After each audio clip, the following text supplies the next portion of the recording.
gudoomiyaha gobolka Awdal oo uu weheliyo duqa degmada Boorama ayaa maanta kormeer ku soo maray dhismaha wadada isku xirta magaalada Boorama iyo deegaanka Harawa oo ka tirsan dowlad deegaanka Soomaalida Itoobiya. Dhismaha jidkan oo si iskaa wax u qabso ah ay ku wadeen dadka deegaanka, maamulka gobolka iyo ka degmada Boorama ayaa sidoo kale mas'uuliyiintii maanta booqday waxa ay ballan qaadeen in ay bilaabi doonaan dadaalkooda dhismaha wadadan. Waxaana dadka deegaanka ugu horeyn ka warbixiyay dhismaha jidkan ay u mahad celiyeen cid kasta oo ka qayb qaadatay. waxaana yiraahdeen wadadan waxa abaabulkeega lahaa maamulka gobolka iyo maamulka degmada barasaabka iyo maayirka oo kaashanaya dad tabarucaad ah sida ururka Mays oo iyagu ka qayb qaatay qaybta shidaal bixinta wadada dhismaheega iyo shirkadda Shubkaab oo iyaduna nagu caawisay dhowr cisho oo cagaftii noo goynaysay carrada noo goynaysay. waxaan u baahanahay wadadani way ka xoog badan tahay degmo, way ka xoog badan tahay barasaab, way ka xoog badan tahay cid kasta in laga qayb qaato oo lagu darsado cidii wax ku darsan kartaa ay ku darsato si ay u dhameystirto wadadaasi waa ilaa 18 kilomitir marka laga bilaabo Boorama ilaa iyo Waraqa. waxaan u baahanahay insha Allah inay dhamaato sida ugu fiican ay u dhamaato hadii la ilaasho. waxaan leeyahay ururka Mays hawshii sii wada, hawshii ma dhamaanin, waa bilow shaqada aan bilownay ee ah maaragtay inaan dariiqaasi isku xidhno dhar wanaajay iyo Boorame. waa dariiq halbowle ah, waa dariiq keenaya dhaqaale wanaagsan isku xidhaya xitaa labada degmaba labada deegaan isku soo dhaweynaya. dariiqana waxaan aaminsanahay inuu yahay dariiqada ugu wanaagsan.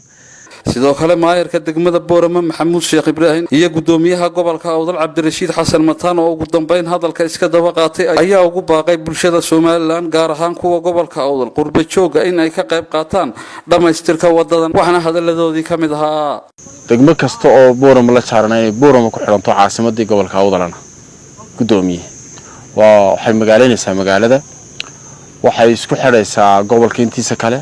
aad iyo aad baan ugu faraxsanahay wadadan feeder roadka inaad dawladda hoos qayb ka tahay iyadoo kaashanaysa waxa weeyaan tolka wanaagsan is qaban qaabiyay Mays.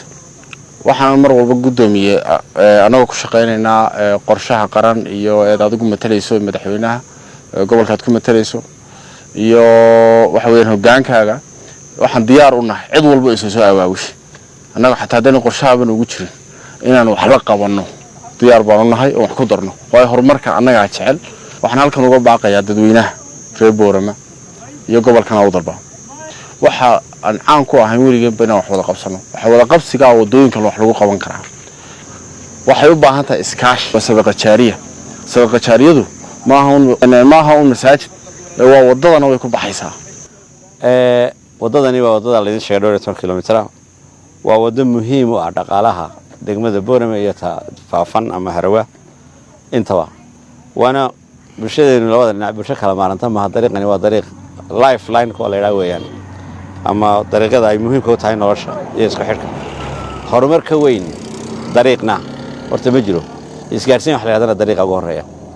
marka dariiqani muhiimadda uu leeyahay baan ka liftay inaan isku wada kaashano dawladda hoose, maamulka gobolka, bulshada iyo intaba. waxaana muhiim ah in dariiqa la caawiyo, yani noqonin hawshaas hawl qabiyowda oo bartan laga dhaqaaqo. waxa lagu caawinayaana waxa weey waa dhaqaale, waa shidaal, waa xoolo, waa jago, waa wax walba. bulshada Boorama degan iyo bulshada u maqan dadkan intaba waxaan leeyahay wadada loo taawashaysto si wax loo soo tiri lahaa.